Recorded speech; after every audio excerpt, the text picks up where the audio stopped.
Yes. Musumba tutunulira abaana abawala okusingira ddala kye njagala ofokasingako nnyo kye ndowooza personally nti abaana abalenzi mu kulonda emikwano n'abaana abawala byanjawulo ebintu bye batunuulira bwe baba basalawo ku bantu nti ojja sanga abaana abalenzi nga kyangu nnyo okulonda omukwano kubanga obwongo bwabwe bukwatagana mu ngeri ebazimba oba mu ngeri ey'okucakala kyangu nnyo okusanga ate omwana omuwala ng'afunye omukwano kubanga bonna bali ku level y'emu ey'okubanga tebekkiririzaamu ey'okubanga tebalina ba boyfriend kubanga ntunuyo okuva mu ssomero nti ojja sanga abawala nga bakoze emikwano bonna balina obubina ng'era bw'osanga click mu ssomero bonna balina ekibagatta ebisinga nga biri physical tebitera kusukka nnyo kintu kibongera mu maaso so naye olwaliro kye twagala okutunuulira nti omwana omuwala wandimuwadde magezi ki oba yanditunuulidde bintu ki ng'alonda emikwano sibeerangako muwala era sijja kubeera naye mpa amagezi ng'omwoyo omutukuvu bw'ananuŋŋamya era nga nzikiriza nti omwoyo wa Katonda waali okutuyamba okwogera ebigambo ebigenda okuyamba. I just imagine ngera bw'ogambye nti ffe abalenzi tunoonya emikwano egitwongerako era bw'oba ogenderedde abaana banoonya emikwano gy'abo abamanyi kuva mu ssomero abasobola okukola point zotasobola kukola abasobola okukola numbers zotasobola kukola n'omufuula mukwano gw'abalenzi tunoonya nnyo abatusingako naye ate mu bawala by observation abawala tebaagala nnyo bantu babasinga ababasinga bawala n'abawalane weewaawo n'embalezi mulimu abantu babalabanga competition babalabanga ye takkiriza nti waliwo amusingako naye nga nkitandikira gye kitandikira Katonda bw'abanga awadde omwana ow'obuwala omukisa nguyise mukisa maama we n'abanga akyali mulamu mukwano gwe ateekwa okusinga emikwano gyonna ateekwa kuba maama wo kubanga maama wo ajja agoberera stage ezo zonna ez'obulamu bwo ekintu kyonna ky'ogenda okukola mami ateekwa okuba nga akitegeddeko era njagala kusaba nti abazadde abali ku Salt TV abatulaba mu programu eno eya Church Girl mwewe nnyo abaana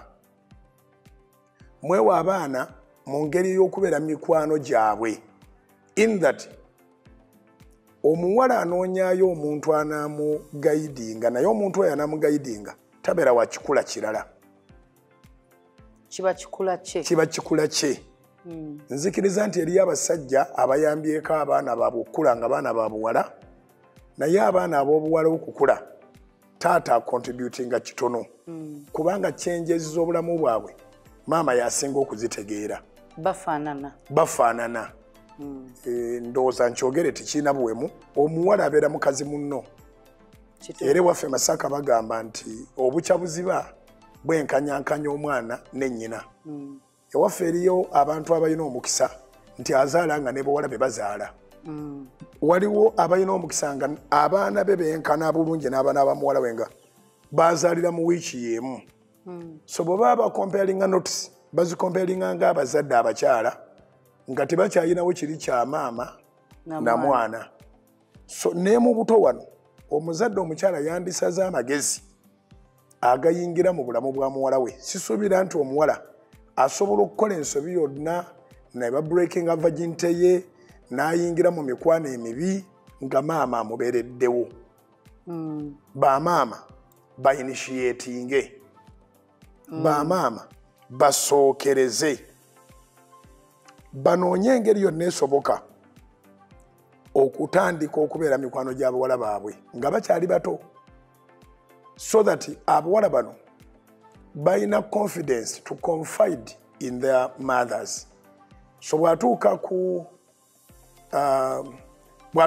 kukula okwo okuba nti agenda mu nsonga maama yateekwa okusooka okumanya era maama ono kubanga mukwano gwe yasobola omubuulira nti kati k'ogenze mu nsonga ovulation yo eraga nti osobola okufuna olubuto era mubeerere open embuto zijja zitya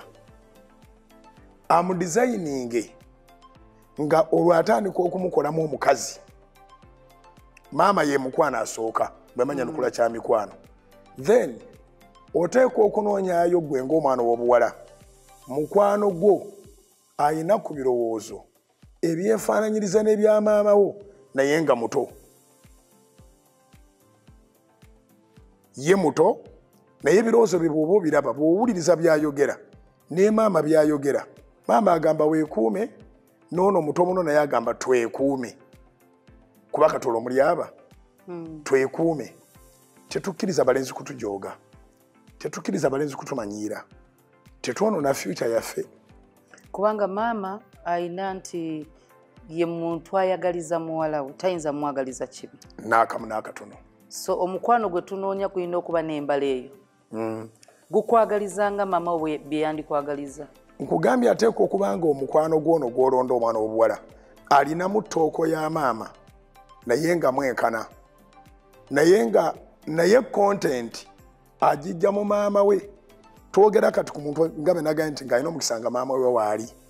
ate nga ne maama we ali available ku lw'omwana we kati ng'ebigambo byajja mu maama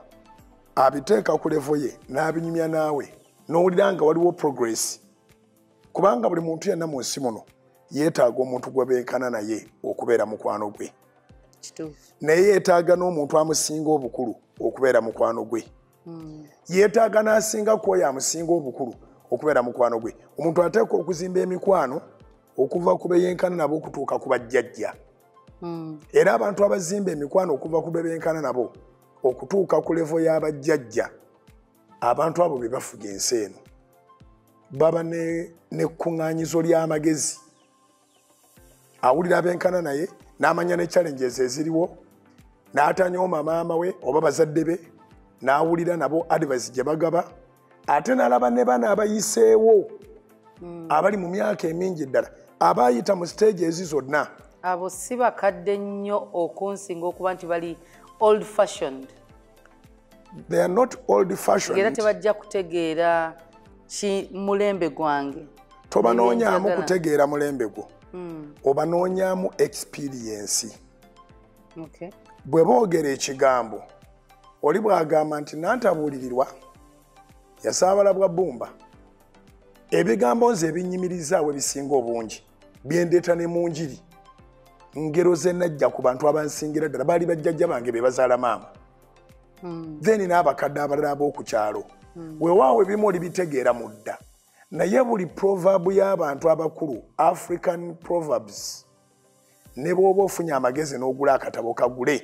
osome African proverbs tezijja kuva mu bantu bewenkana nabo myaka maama wo ayinza oba tazitegeera naye jjajja azimanyi kati ebiseera ebisinga bye boogerera awo tobitegeerera awo naye gradually ng'ogenda okula ogenda obitegeera